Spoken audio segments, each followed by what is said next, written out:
जब भगवान रामचंद्र जी का वनवास हो गया और भरत जी अपने ननिहाल से अयोध्या वापस आए, तो उन्होंने मुनि वशिष्ठ जी से कहा, हे गुरुदेव, आप तो त्रिकालदर्शी हैं, आप भूत भविष्य वर्तमान सब देख सकते हैं, फिर भी कल शाम को आपने राज्य में उद्घोष कराया कि कल सुबह भगवान राम का राज्याभिषेक होगा और सुबह भगवान राम का वनवास हो गया, ऐसा कैसे?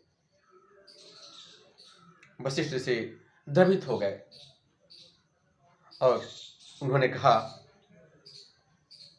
हे भरत श्रेष्ठ, सुनहु भरत भावी प्रबल, बिलखि कहो मुनिनाथ, हानि लाभु जीवनु मरनु, जसु अपजसु विधि हाथ।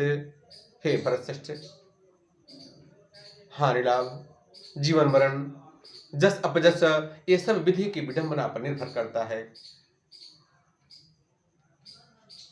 जो कुछ होना है वो पूर्व निर्धारित है, वो होगा ही, उसको कोई टाल नहीं सकता है। अक्सर लोग दूसरों की बुराइयां करते हैं कि उसकी लड़की ने ऐसा कर लिया, अरे उसका लड़का किस जात के लड़के से विवाह कर लिया, उसने तो ऐसा किया।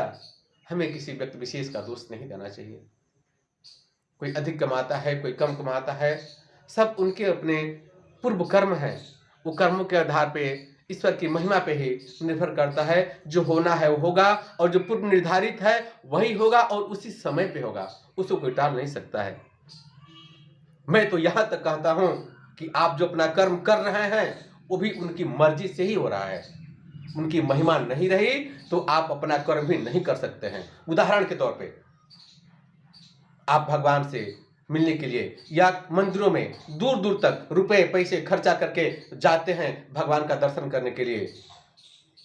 माताएं बहनें मंदिर के दरवाजे में पहुंच के और अपवित्र हो जाती हैं। क्यों? ये उनकी महिमा है, उनकी प्रेरणा है।